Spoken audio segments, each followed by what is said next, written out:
So yesterday there was a shooting at YouTube headquarters in San Bruno, California. Obviously, it's an incredibly terrible disaster. It three people were shot and injured. One person was killed. Obviously, it was a shooter, took her own life after the shooting, and it's tragic. That again, we have another shooting in America. Um, Now, police have identified the shooter as Nasim Najafi Aghdam of San Diego. Oh my God! Look at this. Now we got a Muslim shooter. No, that is absolutely incorrect. She's well, first of all, it wouldn't matter if she was a Muslim. But of course, right wingers would be like, "Oh my God, the violent Muslims, they're shooting up people in California." No, that's not what happened. Not a Muslim. Her faith doesn't matter at all. I do want to go to Reuters. They said that one man is in critical condition and two women were seriously wounded in the attack. Now, YouTube in the YouTube headquarters employs about 2,000 people, and now police have said that Aghdam basically attacked people at random. So one of the narratives that's going around is, oh, this was a domestic dispute, this was a spurned boyfriend or whatever. No, that's not true. So no, it's random, but not completely random, as I'm about to get into. Now, according to BuzzFeed, Aghdam's father, Ismail, told the Mercury News that he informed his authorities that his daughter might be doing something or might plan to do something bad to the company. Now, so he called the authorities. He's like, hey, man, my daughter's been missing for a couple of days. She's got a big, giant beef with YouTube, and I'm afraid that she might do something, that she might harm herself or she might harm others, which unfortunately happened to be the case.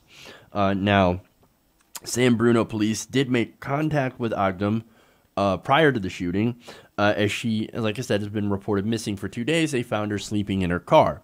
Now, they questioned her, and they decided, well, look, nothing we can do. We're just going to let her go.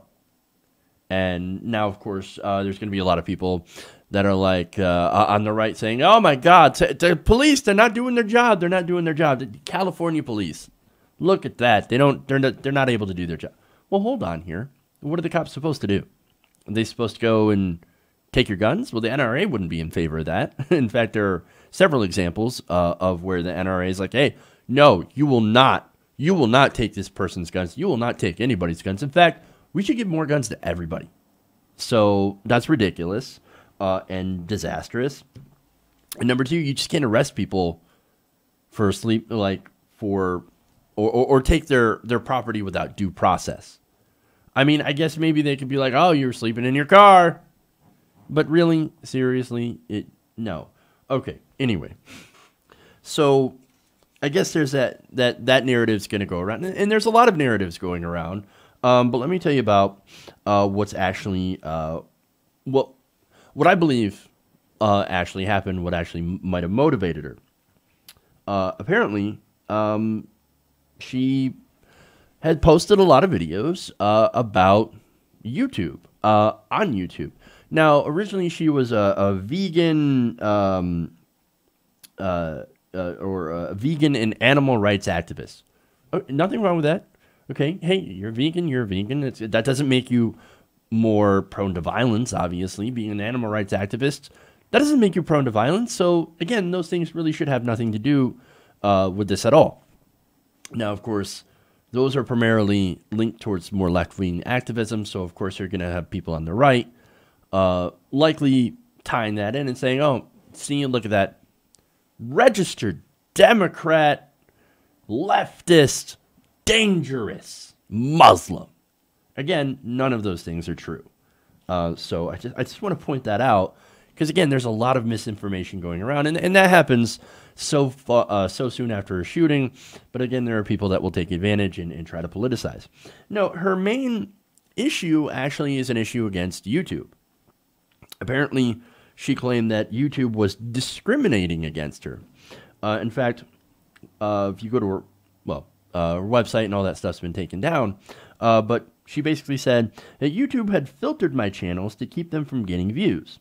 She claimed that and showed pictures of her getting about 10 cents in revenue after 300,000 video views. She says, quote, "There is no equal growth opportunity on YouTube." Well, I mean, look, there's no equal opportunity growth in pretty much America because we have the oligarchs that are running these things. Yeah. And look, as far as YouTube goes, yeah, welcome to post-adpocalypse. We've all experienced drops in ad revenue and views. That sucks, but there's nothing here that could ever justify going on a shooting rampage and hurting people. Look, as soon, like, even if you have legitimate issues with certain platforms and things, and I'm not saying that hers are legitimate, but what I'm saying is, as soon as you use violence, you lose any sort of high ground that you might have.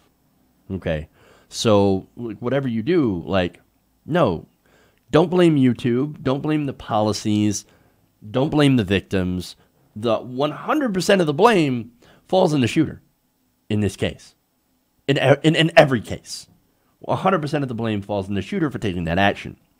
Now, BuzzFeed also continued on another YouTube channel that appeared to belong to Aghdam, where she mostly posted about animal rights and veganism. Again, there's nothing wrong with that at all. A large banner declared that the channel had been filtered and demonetized. Now, again, I think that is her main motivation, and there's a lot of people on the right now that are saying, oh, censorship kills. Again, it's not censorship. The content was still on YouTube before the shooting happened. And look, even our content that gets demonetized, and it has. I've had content that has gotten demonetized, and yes, filtered and not shown up on search and discovery and things like that. There's been a lot of changes at YouTube that I've been very unhappy with because it has impacted our channel. But look, nonetheless, like you don't do stuff like this. You don't do violence in apparent retaliation, and it's not censorship. Okay, that stuff is mainly for advertisers. The algorithm change, as I said, adpocalypse and things. That's in response to advertisers. And YouTube is a gigantic corporation. They respond to more conservative and not in the political sense, obviously, advertisers. Yeah, that's how they make money. That's business. Again, it sucks, but that is kind of the way that it operates. And more people should know how YouTube operates. And they operate on algorithms and things like that. Nothing in there justifies at all violence. So, again, no justification whatsoever. Even though filtering and demonetization is real, it's not a good excuse for violence, and it's not censorship. It is not against your First Amendment rights. So, unfortunately, we're dealing with a private company. I am a partner to YouTube, so it is my job to know how this actually works in order to basically run business, right? And I hate the business side of doing YouTube. I just love talking to people, and I love covering issues, and I love talking about things that are important. I hate the business side, right? But if you do this, of course, for a living, then you're going to have to talk about the business stuff. So I think that's important to talk about, and we have been impacted by this. Again, nonetheless, what she did, absolutely, completely, 100%, 150%, 1,000% wrong. She's not a hero to YouTubers. She's not standing up against censorship. She's not standing up for free speech. As soon as you employ violence, you have lost the moral high ground. At all, even if she, and that's assuming she even had any to begin with, and I didn't necessarily agree with that. Okay, so look, that's apparently what her issue was. It's again wrong, And she should not be held up as a model by other YouTubers, because this is not something that we as a community need to tolerate. Hey everybody, thanks for watching this video. If you want to see more like this, please hit the subscribe button below. And if you want to support truly independent progressive media, please consider becoming a patron at patreon.com/TYTNation.